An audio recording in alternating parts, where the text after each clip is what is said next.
are listening to Talking Hoosier Baseball, a podcast by fans from the IUBase.com website. For anyone wanting more information on the Indiana University baseball program.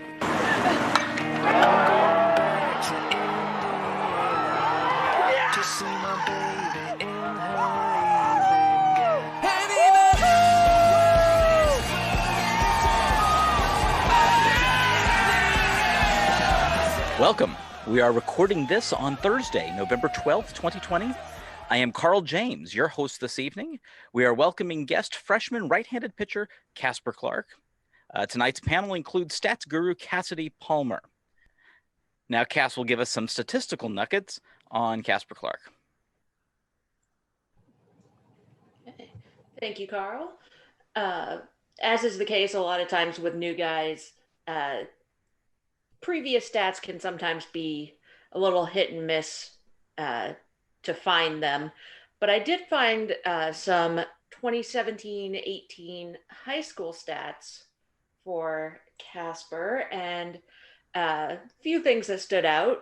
On the mound, he had a 1.49 ERA in, let me double check this, in 47 innings of work, and had on the mound through allowed 11 walks compared to 46 strikeouts. That's a pretty big difference right there. That's always good to see. And had a 221 opponent batting average. And then at the plate, he was actually 338 with 2 home runs, 4 doubles, and just 16 strikeouts. So that's always good to see. So Casper, welcome to the podcast. Thank you for having me. All right, Casper, your freshman year with Columbus North, you closed out the win, sending your team to semi-state. Besides the dog pile, what are some of your favorite memories from playing high school baseball? High school baseball was incredible for me. I didn't start out living in Columbus, but I kind of knew all the guys. I'd play travel ball in Columbus. It just seemed like the right fit for me. And my mentor that helped me out starting there was Cooper Trinkle, who now is a Hoosier. So just being around all the guys that I'll probably end up being friends with for the rest of my life, just playing with them every day, it was amazing. My favorite moments, I would say, definitely winning against our crosstown rival, Columbus East, in sectionals my freshman year. I had the ability to close that out, and then I threw a complete game in the sectional championship. And then we took it all the way to semi-state. That was pretty awesome. Junior year, sophomore year, did pretty well in Louisville for the Super Prep. Got to play a lot of young talent. We played a player named Dalen Lyle, who was committed here, now going to Louisville. Probably one of the best bats I've ever seen. So it's good competition in high school, and I'm thankful for that because it helped me kind of build a name and reputation to get into college. You also played basketball while you were at Columbus North. What can you tell us about that? Basketball was always just kind of like a breath of fresh air from baseball, I guess you could call it. Baseball took really seriously and kind of was like a big deal to me. And then basketball, when I played it, it was just kind of to have fun and be around more of my classmates, my teammates. Senior year, we ended up being way better than we thought we would be. And so I was able to just have a good time and compete, and it kind of helped my competitive carry into the summer, which I wouldn't have had if I didn't play it. So. On the baseball side, did you always want to be a pitcher, and what led to you deciding that the mound was for you? Well, I used to be a hitter predominantly when I was younger. I struggled on the mound. I, walked a lot of people, a lot of hit batters. I was kind of I didn't have the right mentality for it. But at the plate, I did a great job of just hitting the ball hard. That's really because I was way bigger than a lot of the kids. I would hit the ball real far. I didn't hit it very often sometimes, but I hit it hard. And I kind of just was able to be enough for me to continue to be in lineups in high school and up until travel ball at like 14, 15 U. But then pitching became what I fell in love with and what I kind of found skill in. and was the easiest way for my competitive side to come out and be able to use that to my advantage against hitters. So. And who's helped you develop the most as a pitcher? I mean, there's a lot to be said about all the coaches that I've had, but the players that I've played with meant a lot. In high school, you know, I had a player that I worked with closely named Parker Maddox, and he was a big deal to me. He was also committed to IU, and now he goes to a college in Iowa. But we competed against each other, made each other better. We were always fighting to be like the best on the staff, and to be honest with you, I think he really made me excel, made me want to be better than I thought I would be. So. You first pitched at the Bart when you were with the Canes. How was your experience playing with them? It was awesome. Playing with the Canes was great. The coaches were different than any coaches I'd really had before that. They mainly focused on just player development.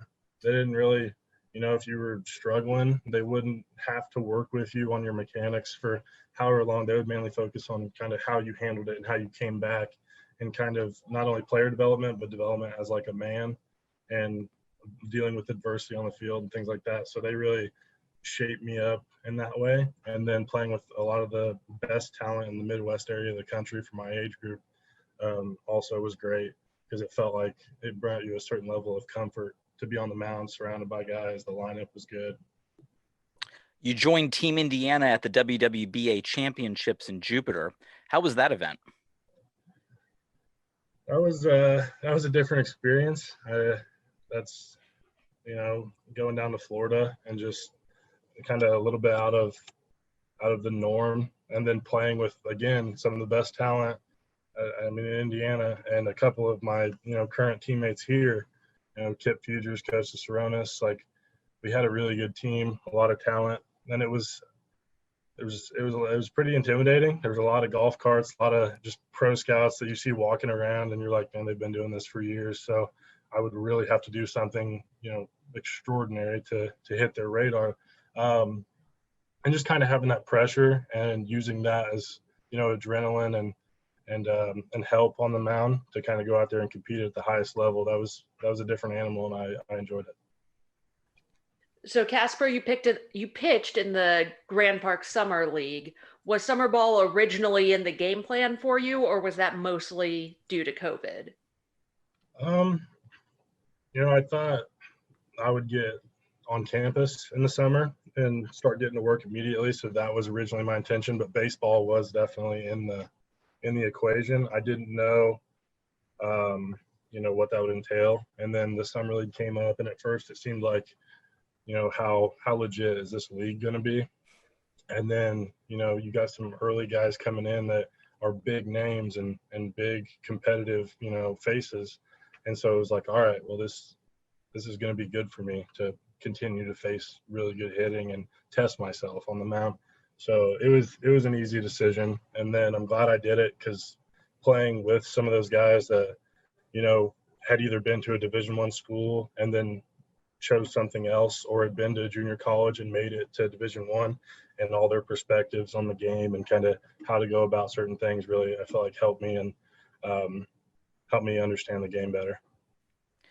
And it probably varied a bit from a typical summer league, in which there's kind of tiers to these summer leagues. And here it's you throw a whole bunch of different levels of talent together, including guys who could have been playing at the highest summer levels right here locally. Yep. Yeah, that was pretty cool to see some of the guys that, I've either watched and seen them on TV before playing college baseball, or just, seeing them on Twitter or clips of them on a social media page for baseball, like Tommy Summer. I really was like excited to play at IU with Tommy. I've, heard a lot about him. I've seen him play. And then for him to be, on the same fields as me at sometimes, I was like, man, that's awesome. So who have you learned from the most player-wise since you've gotten to Bloomington? It's tough.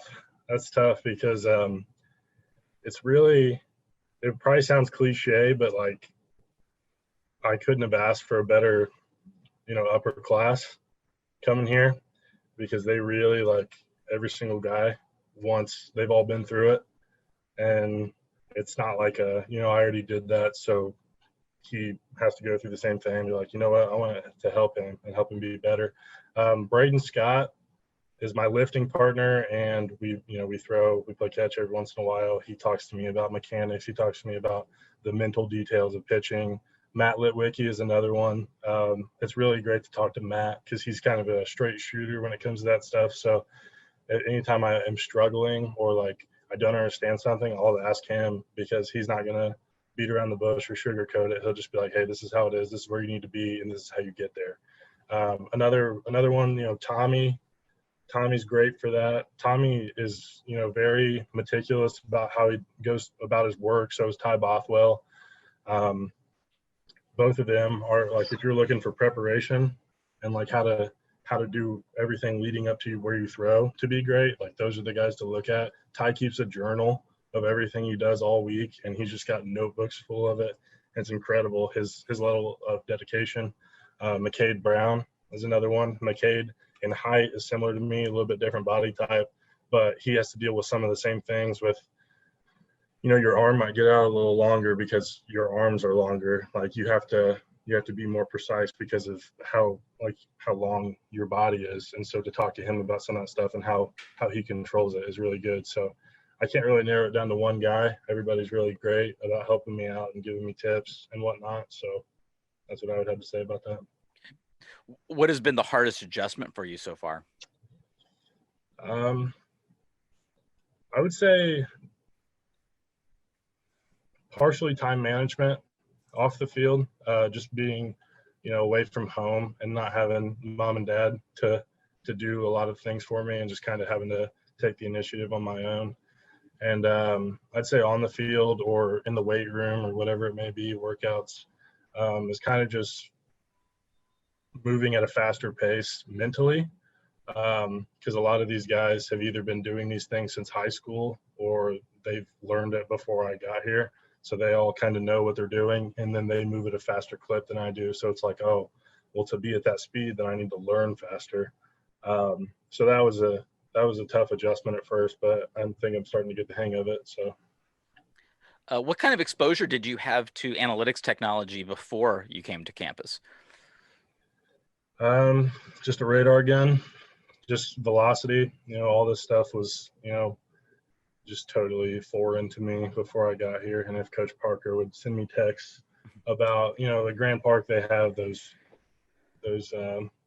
metrics. And so he would be like, hey, I saw it was this and this today. And I'd be like, I don't really know what that means, to be honest. I don't know if that's good or bad. If you're congratulating me or chastising me, I have no clue. So now I have a better idea of that. Is there any part of it that's kind of piqued your interest in particular? Yeah, I'd say the rotations per minute, the RPMs, like that just blew my mind. Because when you see it, you're like, because I have a, particularly low RPM, like spin rate on a ball, compared to like your Connor Manis's and your McCade Browns that spin the ball at like 2,500 on their fastballs. And I'm spinning it anywhere from, 1,850 to 2,200. 2,200 being the best. And then you have like trajectory of the ball, how that affects the spin, like the plane that the ball travels on, like that just blew my mind. So now when we talk about that, when in a bullpen, we have with the Rapsodo technology to tell us all that stuff, and you get live feedback per pitch, and he'll be like, hey, hold the ball this way. And I throw it, and it adds another 500 on my spin rate. And I'm just like, wow, like that's crazy. So switching more to the other side of college, what's the experience been like starting your college academic experience during a pandemic? It's all I know really, but from what I've heard from other people, it's a lot different. Obviously, I don't have any in-person classes. I know some people have one or two maybe.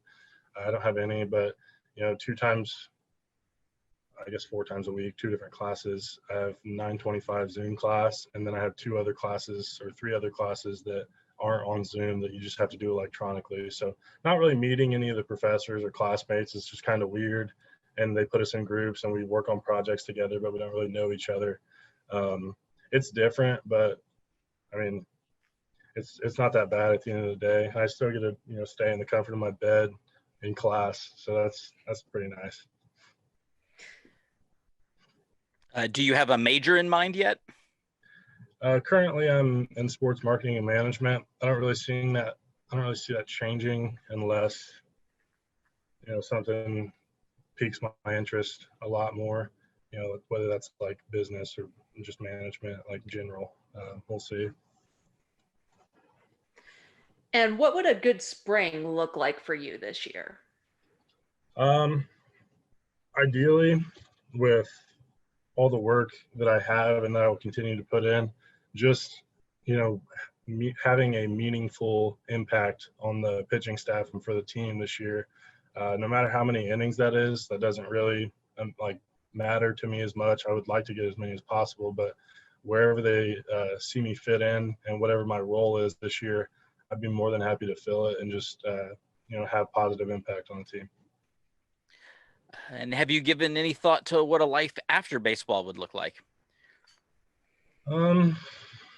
That's a tough one. It's hard to reach that far out. And having answered that question before with other people, it's always kind of just been the same. Like, I really hope baseball works out, but if it doesn't, I feel like anything communicating with people, talking to people, helping, I'm not sure what that entails yet, or what my availability will be depending on my major and kind of what is open when I get out into the real world. But I would like to do something where I'm not just sitting bored out of my mind all day. I would like to be around, talking to people, interacting. So are there any MLB guys that you like to watch, learn from, kind of model your game after? I watch a lot of, just because I'm a Cubs fan, really, and I watch a lot of Yu Darvish, but we don't have similar body types at all. I really like kind of his presence on the mound, how he controls pitches, and he doesn't ever really seem like he's pitching defensively. He always seems like he's on the attack, so I like that side. But as far as body type mechanics wise, Tyler Glasnow for the Rays, I watched a lot of his, and Coach Parker and I go over his film because it's similar to what he did to start out when he got in the major leagues with the Pirates. His mechanics were very similar to what mine are now, but he was 6'8", whatever, with an ability to throw a baseball incredibly hard. So he was in the professionals, and he switched it over to what I would like to be at and what Coach Parker would like me to be at. And so I watch a lot of Tyler Glasnow, and I really like everything about him and how he pitches. So if I had to pick one, he would be it. So have you just been kind of working on improving the pitches that you have, or have you been trying to add a pitch to your mix? I used to throw a spiked curveball a long time ago, just for arm health, more of the grip, doing a lot of the movement, less of the arm, because I was younger and they were like, you don't really need to overuse a curveball when you're younger, stay healthy. But just recently, it was actually, probably 3 or 4 weeks ago, I was throwing my bullpen and Coach Parker was like, hey, why don't we try a spike curve? He goes, do you throw that? And I was like, I used to. I would love to start throwing it again. So I threw it a couple of times and it looked good. And then I used it in the World Series that we just played in, and it struck out 3 or 4 hitters in a couple appearances. So I could definitely see that being part of the repertoire to keep going on. And just keep building off that. But I definitely think the main focus has been getting my other pitches better. Okay.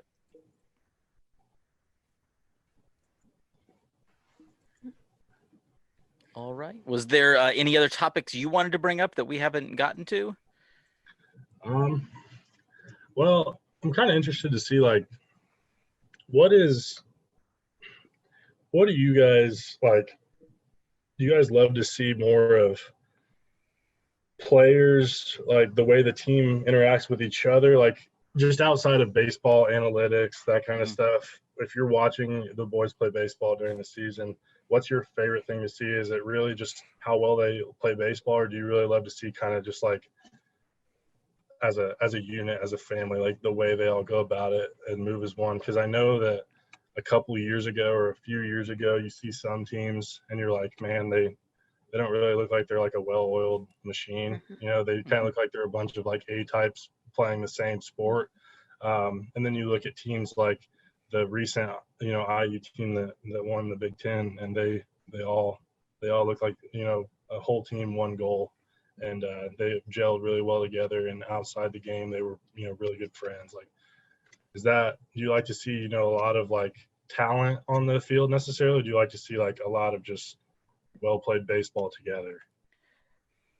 I would say more of the latter. And you know, we look at the experience that, you know, we're obviously an interesting group of college baseball fans, because your typical college baseball fans are going to be, you know, typically in like, you know, warm weather places, and so much of the fandom in college baseball tends to be more in the South, even more so than like the West. There really isn't, you know, a huge college baseball fandom out West.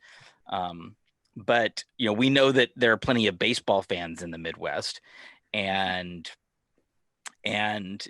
you know, it was you have to say, it was really fortuitous that Indiana developed a really good talent level, you know, at the same time they basically built the ballpark. So you put those two things together, and suddenly you've got, you know, you go from, you know, essentially what's basically a high school field to worse than to a, you know, one of the better college baseball facilities, and you've got a lot of talent.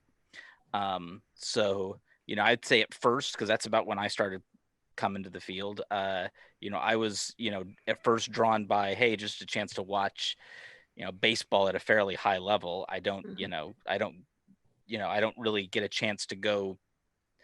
Most of my Major League Baseball watching is on television, not in person. So a chance to go to in person, watch the game. And then when you do that, you start to see that you start to see how the team is interacting. And then, you know, unlike a lot of other sports, you know, you get the opportunity to actually find out, you know, and using social media, you find out what the personalities are like, how the team works together. And you know, I think the thing that I thought about just talking in this interview, you're talking about, you know, looking up to guys like Tommy Summer, you know, and, you know, I remember, you know, when Tommy Summer was in your shoes, and that wasn't, you know, to me that long ago. No.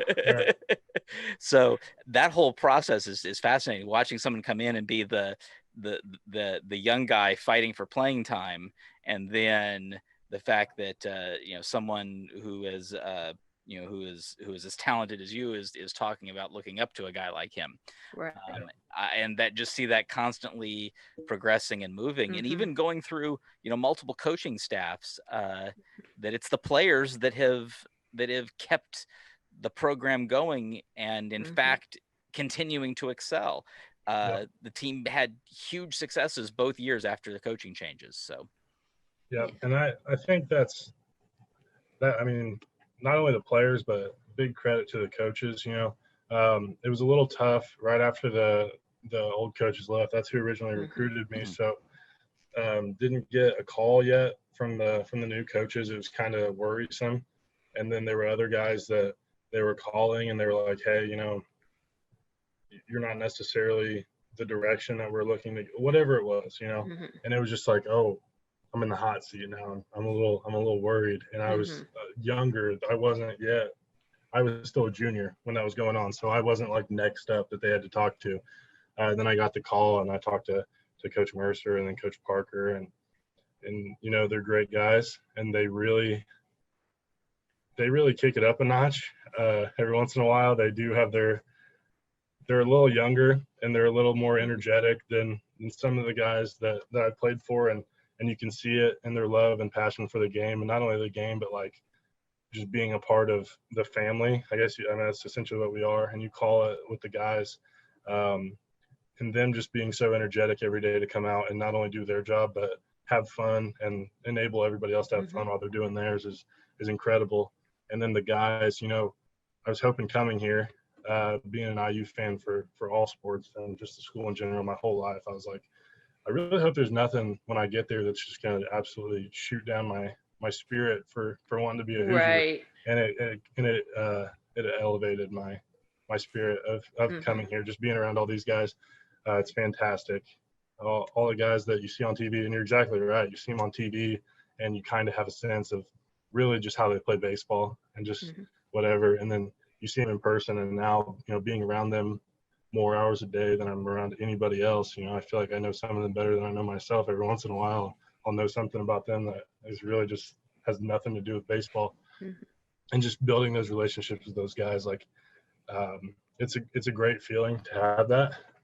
In all age groups, by my class, we're real close. We hang out. The grade above me, you got your Brian Gaffney's, Zach Behrman's technically my age, but he came here early. Reese Sharp, John Medunia, like all those guys, David Platt, they're great. So I couldn't have asked for anything better with all that. I'm very happy with how it went. Yeah, and I know on my end, one of the ways I can tell that the team is gelling and that the team is where they want to be, that they're playing at the level they want to play at, is some of the most simple stuff, like dugout antics a little bit, like seeing them goofing behind coach a little bit. That was some of when the Tracy Smith era team was playing at its best. They were doing the goofiest stuff behind him during interviews, and he was throwing it right back at them. They were all so comfortable with each other, and they were so comfortable with letting the public in on that, which I found so interesting, at least partially because Casey Smith was big into videography. And so that they were putting out all of these funny little team things that were kind of sometimes inside jokes or just goofy. Kyle Schwarber as a roommate and just the whole thing on that. And that was when you could tell that the team was really gelling and that they were playing their best ball on the field because they were so loose. And that was always really cool to see. I could definitely see that being this team. Once again, because the coaches, the way they go about it, they're definitely a tough when it needs to be. And that's, I can see it, usually when a coach is hard on you, you're like, man, I don't know why this is happening. We're in the fall, like it's whatever. But when they really explain it out, because they're like, hey, fellas, we are dying to have a great time. Like we want to just, all gas, no brakes, go out there and play baseball and then have a great time and be best friends afterwards. We would love that. But right now, this is where you build that foundation. This is where you build that relationship. This is where you build that trust. We're going to start out with that, and that's how it's going to be. And then we're just going to have a great time because of how hard we worked together. So I'm excited for the spring. I can't wait. Yes. Hopefully some fans get to come in. I hope so. Knock COVID down a bit and make that a possibility. Excellent. All right. Well, that will do it for this edition of Talking Hoosier Baseball. Casper, it was great to have you on. Chris Feeney wrote several of tonight's questions, and Josh Bennett handled our scheduling. You can read up on Indiana baseball at iubase.com. Follow us on Twitter at CUAtTheBart and at IUBase17. On Instagram, we are IUBase. And subscribe to the Talking Hoosier Baseball channel on YouTube, which features these video podcasts, some game clips, game day media availabilities, and more. For Cassidy Palmer and Casper Clark, I am Carl James. See you at the Bart.